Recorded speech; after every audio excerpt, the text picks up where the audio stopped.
Ini adalah gurun Negev, yang terletak tidak jauh dari Laut Mediterania di Israel. Wilayahnya tersebar di area seluas sekitar 5.000 mil persegi. Jadi, dalam hal ukuran, Negev sama sekali tidak memecahkan rekor, terutama jika dibandingkan dengan gurun Sahara atau gurun Gobi milik Cina. Namun, hal itu tidak membuat keadaan menjadi lebih mudah bagi Israel. Luas wilayah negara ini adalah 8.100 mil persegi, yang berarti lebih dari separuhnya hanyalah gurun. Ini adalah tanah berpasir dan berbatu dengan banyak lembah yang mungkin dulunya terisi air, tetapi sekarang hampir sepenuhnya kering. Rata-rata, hanya sekitar 1 inci hujan yang turun dari langit dalam 1 tahun, dan di beberapa tempat, tidak ada hujan sama sekali. Ditambah lagi dengan panas yang tak tertahankan, yang pada bulan-bulan musim panas dapat bertahan pada suhu 35 derajat Celcius. Satu-satunya jalan keluar dari sengatan panas adalah pada malam hari. Namun, Anda akan memerlukan pemanas, karena saat hari gelap, suhu akan turun hingga sekitar 0 derajat Celcius. Singkatnya, sulit untuk bertahan hidup di sini, bukan hanya untuk hewan, tetapi juga untuk manusia. Bahkan dengan kemampuan kita untuk beradaptasi, orang Israel tetap melepaskan ikan di sini. Lebih tepatnya, bertonton jenis ikan dan makhluk laut lainnya, termasuk tumbuhan bawah air. Ya, Anda tidak salah dengar, di tengah gurun. Sekarang, mari kita cari tahu mengapa mereka memindahkan ikan ke tempat yang begitu kering dan apa yang diperoleh Israel darinya. Israel memiliki akses ke Laut Tengah dan Laut Merah, jadi ikan di padang pasir sepertinya bukan suatu keharusan. Namun, dari 16.500 ton ikan yang ditangkap negara ini pada tahun 2023, coba tebak berapa banyak yang berasal dari kedua laut ini? Hanya 6% dari Laut Mediterania. Adapun Laut Merah, hasil tangkapannya dianggap tidak signifikan. Israel juga memiliki beberapa perairan pedalaman, seperti Danau Galilea yang legendaris, yang juga dikenal sebagai Danau Kinneret. Namun, hanya sekitar 2% dari total tangkapan berasal dari perairan ini. Sisanya berasal dari penangkapan ikan di gurun dan daerah kering. Semua ini dimulai pada tahun 1930-an ketika mereka membawa ikan mas dari Yugoslavia ke Israel dan berhasil mengembangbiakannya di tanah yang hampir tidak cocok di negara itu dekat Laut Mediterania. Saat itulah kolam mulai bermunculan di mana-mana. Di Israel, mereka menemukan bahwa pasir tidak banyak membantu dalam menahan air. Jadi, setiap kolam di daerah kering mendapat dasar tanah liat atau lapisan kedap air lainnya. Hal ini membuatnya cukup kedap air. Saat ini, ada banyak kolam di Negev.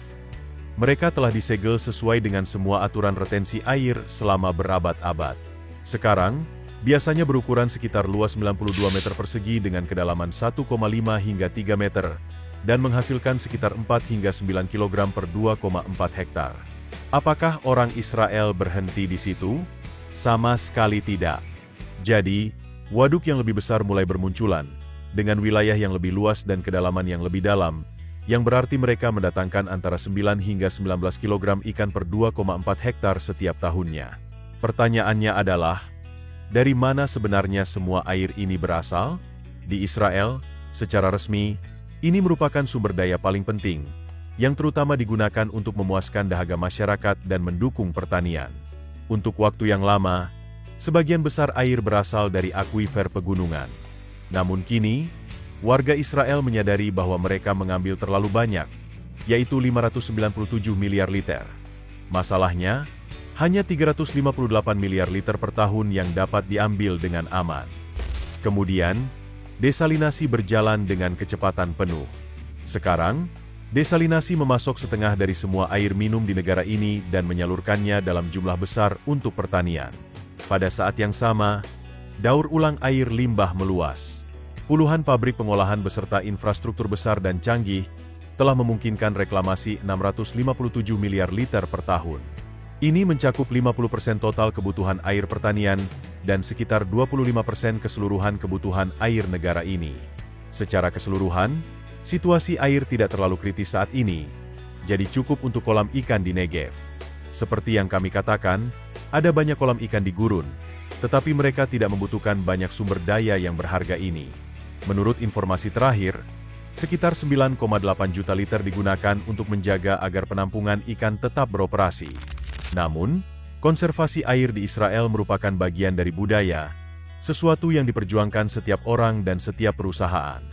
Jadi, bahkan dalam situasi di mana terdapat cukup air untuk membesarkan ikan, negara-negara menemukan cara untuk menghindari mengambil air yang digunakan untuk kebutuhan lain. Selain itu, solusi yang mereka ciptakan tidak hanya tidak membutuhkan air dari sumber yang digunakan oleh wilayah Israel lainnya, tetapi juga dapat dengan mudah diarahkan ke pertanian, sehingga menjadi lebih efisien. Mari kita lakukan selangkah demi selangkah. Pada abad terakhir, orang Israel menemukan ide membangun peternakan ikan di padang pasir. Tentu saja, kedengarannya seperti omong kosong karena kondisinya, kekurangan air, dan lain sebagainya. Namun, setelah banyak penelitian, ternyata di suatu titik pernah terjadi hujan lebat di gurun Negev, sehingga air meresap ke dalam tanah dan tertahan di sana. Para ilmuwan berhasil menemukan air pada kedalaman sekitar 14 hingga 29 meter. Di bawah daerah kering gurun Negev, dan suhunya selalu sekitar 40 derajat Celcius karena panas bumi. Kemudian, melalui uji coba, terbukti bahwa air hangat yang dipompa ke dalam sistem tertutup merupakan lingkungan yang bagus untuk beberapa jenis ikan, termasuk ikan kerapu, ikan nila, ikan air tawar, ikan baramundi, ikan lele, ikan gupi, ikan badut, dan lainnya. Maka, mulai muncul peternakan tertutup yang hanya memompa air dari bawah tanah. Misalnya, ini salah satunya. Kelihatannya seperti sebuah kotak yang berdiri di suatu tempat di selatan Israel di Negev, seperti yang dapat Anda lihat dari lanskap tandus di sekitarnya. Namun kenyataannya, lahan tersebut seluas 8,6 hektar. Mereka aktif membudidaya baramundi sebanyak 2.000 ton per tahun. Teknologi yang digunakan di peternakan itu persis seperti yang telah kami sebutkan. Orang mungkin berpikir bahwa membudidayakan ikan di lahan tambak seperti itu di Negev, terutama dalam jumlah besar, berarti menggunakan semacam cara curang seperti bahan kimia. Namun, kenyataannya tidak demikian. Setidaknya, itulah yang diklaim oleh orang-orang yang mengelola pertanian tersebut. Baramundi tidak mengandung hormon, polutan, atau antibiotik apapun. Ingat, kita berbicara tentang pertanian yang menggunakan air panas dan bagaimana mereka juga membantu pertanian. Jadi, ketika ikan hidup di air hangat, mereka melepaskan metabolit yang sangat baik untuk tanaman. Itulah sebabnya air bekas pakai dipompa untuk mengairi lahan pertanian di gurun yang sama.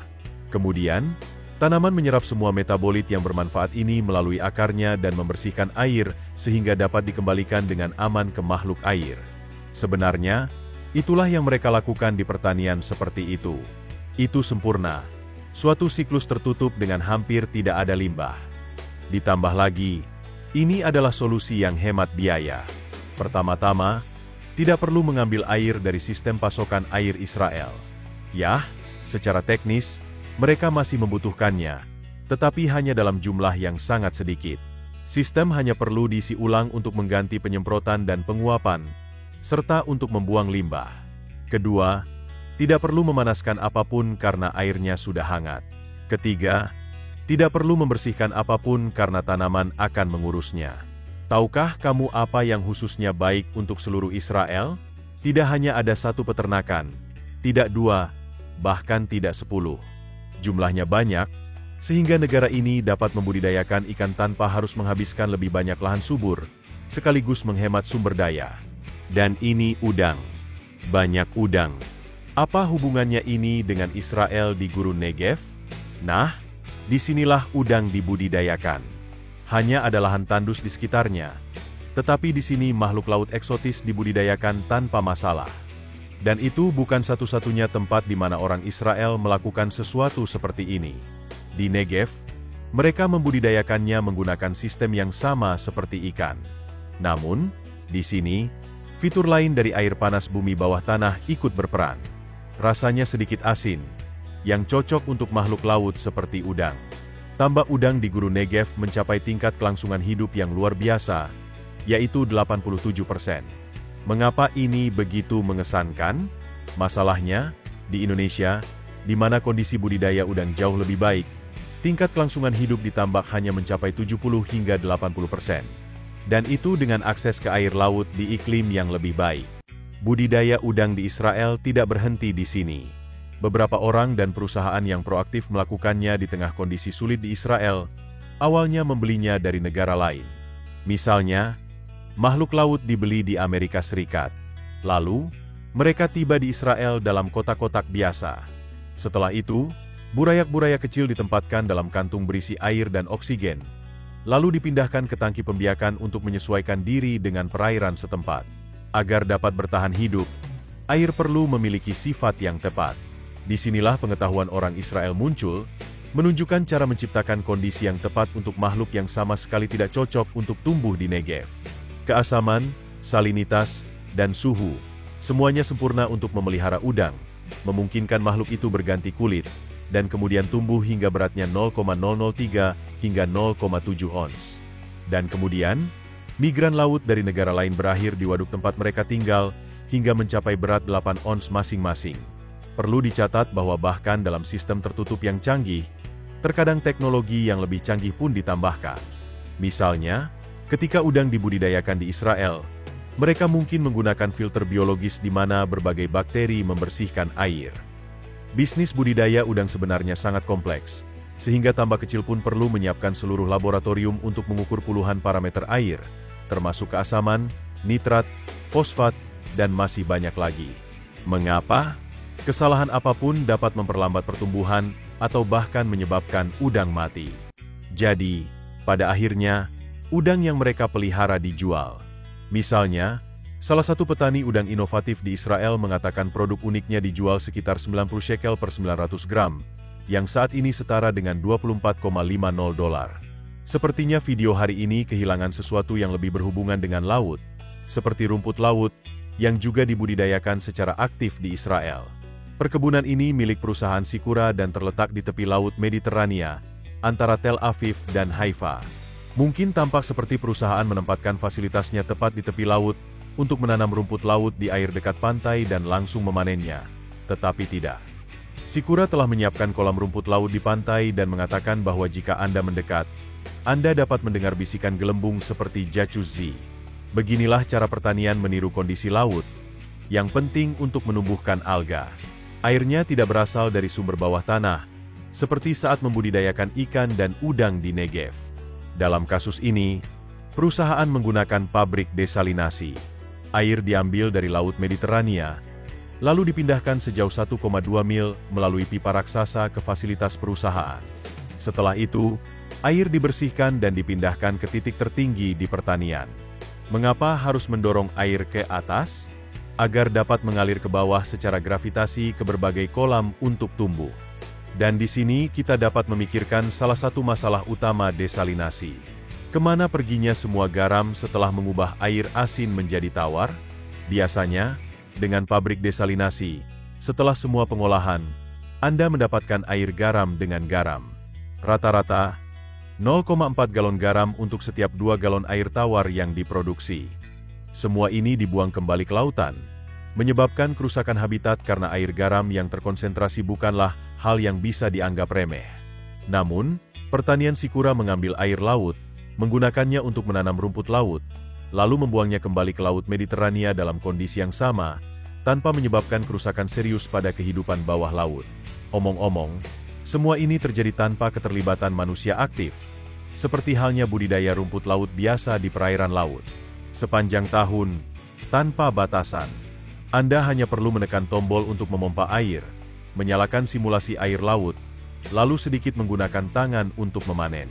Di pertanian, mereka menanam rumput laut yang kaya akan nutrisi, seperti vitamin, mineral, serat makanan, dan asam amino. Mereka juga membudidayakan Gracilaria, alga eksotis berwarna kemerahan yang digunakan untuk meningkatkan cita rasa di semua jenis hidangan. Ini cukup bermanfaat bagi Israel, yang menghadapi banyak kekurangan pangan. Dari 70 ton alga yang ditanam di pertanian setiap tahun, hanya 10% yang digunakan untuk membuat produk di dalam negeri. Sisanya, yang 90%, diekspor karena perusahaan mengetahui bahwa alga menjadi populer di seluruh dunia. Saat ini membantu mereka menghasilkan banyak uang untuk menjaga bisnisnya tetap berjalan. Perkebunan itu jauh dari guru Negev, tetapi teknologinya, secara teori, dapat diadaptasi untuk wilayah gurun. Dan karena tidak banyak lahan di Israel, mungkin akan segera ada keinginan untuk memindahkan alga ke tempat yang memiliki banyak ruang tidak terpakai, langsung ke padang pasir. Satu-satunya masalahnya adalah pipa harus dipasang pada jarak yang jauh. Namun, kita sudah tahu bahwa di Israel, ini bukan sesuatu yang luar biasa, mengingat jaringan pasokan air yang telah mereka bangun di sana. Sekarang, kita bergerak hampir ke bagian paling selatan Israel. Tentu saja, ada gurun Negev di sini juga. Kami semakin dekat ke Kibbutz Ketura, yang terletak sekitar 31 mil dari kota Resor Eilat. Di sini, Anda dapat melihat sesuatu yang tampak seperti panel surya atau sistem serupa lainnya. Tetapi bukan, itu adalah rumput laut. Mereka juga menanam rumput laut di sini. Jika Anda perhatikan lebih dekat, Anda akan menemukan bahwa area tersebut dipenuhi dengan tabung-tabung yang tak terhitung jumlahnya yang memancarkan cahaya merah atau hijau terang, yang sebenarnya tidak mengingatkan Anda pada rumput laut. Tabung transparan berisi air yang mengandung jutaan serpihan mikroalga yang disebut Hemicultrus pluvialis. Untuk menyederhanakannya, sebut saja rumput laut merah. Seluruh sistem di sini adalah sistem tertutup. Itulah fitur utamanya dibandingkan dengan kolam tempat rumput laut biasanya tumbuh. Itu benar jika kita berbicara tentang pertumbuhan di daratan.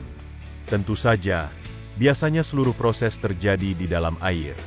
Jadi, sistem tertutup ini adalah solusi sempurna untuk menyelamatkan alga merah yang berharga dari polusi dan penumpukan logam. Pencipta pertanian juga memilih tempat yang sempurna. Di suatu tempat antara Laut Mati dan Laut Merah, terdapat area yang mendapat banyak sinar matahari sepanjang tahun dan tidak tercemar oleh pabrik apapun. Karena tidak ada seorang pun, kecuali petani yang memiliki akal sehat, yang berani melakukan hal seperti itu. Ya, rumput laut yang tumbuh dalam tabung sungguh merupakan harta karun. Serpihannya mengandung konsentrasi astaxanthin tertinggi yang ditemukan di alam, sekitar 40.000 bagian per juta. Untuk memberi Anda gambaran tentang jumlahnya, salmon hanya memiliki sekitar 5 hingga 15 bagian astaxanthin per juta. Astaxanthin ini dapat digunakan untuk memberi makan ikan salmon, lobster, dan krustasea lainnya. Jika Anda pernah bertanya-tanya mengapa makhluk ini memiliki warna merah muda cerah, hal ini disebabkan oleh astaxanthin. Jadi, di suatu tempat di sudut Negev, ada sebuah peternakan yang menjadi sumber makanan bagi ikan dan kerang yang dibesarkan di Israel dan di seluruh dunia. Kedengarannya cukup keren. Pendiri pertanian ini mengatakan bahwa dunia belum sepenuhnya menerima astaxanthin, tetapi itu belum terjadi. Butuh waktu sebelum ilmu pengetahuan dan masyarakat sepenuhnya menghargai produk yang terbuat dari alga merah. Saat ini, sekitar 97% dari unsur ini diproduksi secara sintetis. Di pabrik kimia, Anda akan menemukan apa yang dibutuhkan untuk memproduksi astaxanthin. Seperti yang Anda lihat di dunia saat ini, memproduksi apapun dari produk berbahan dasar minyak memiliki reputasi negatif. Jadi, budidaya rumput laut merah ini menjanjikan untuk menjadi pemasok utama produk alami ke pasar global. Pendiri peternakan itu juga mengatakan bahwa versi sintetis dapat digunakan sebagai pakan ikan, tetapi tentu saja tidak akan memberikan manfaat apapun bagi kesehatan manusia. Jadi, inilah alasan lain mengapa pertanian Israel akan populer di kalangan konsumen di seluruh dunia, atau setidaknya bagi mereka yang memutuskan untuk meminjam teknologi untuk membuka fasilitas serupa. Tampaknya, dengan pengetahuannya tentang cara membudidayakan hewan atau tumbuhan air, Israel bahkan dapat menjadi sumber teknologi untuk menjelajahi planet lain. Dan itu benar-benar terjadi. Ini adalah gambar dari gurun Negev, Kawah Raone. Negara tersebut saat ini tengah menjalankan berbagai uji coba untuk mensimulasikan kondisi Mars. Jadi, tampaknya mereka menguji segalanya sekaligus di Negev, gurun untuk segala jenis hal. Terima kasih telah menonton dan sampai jumpa.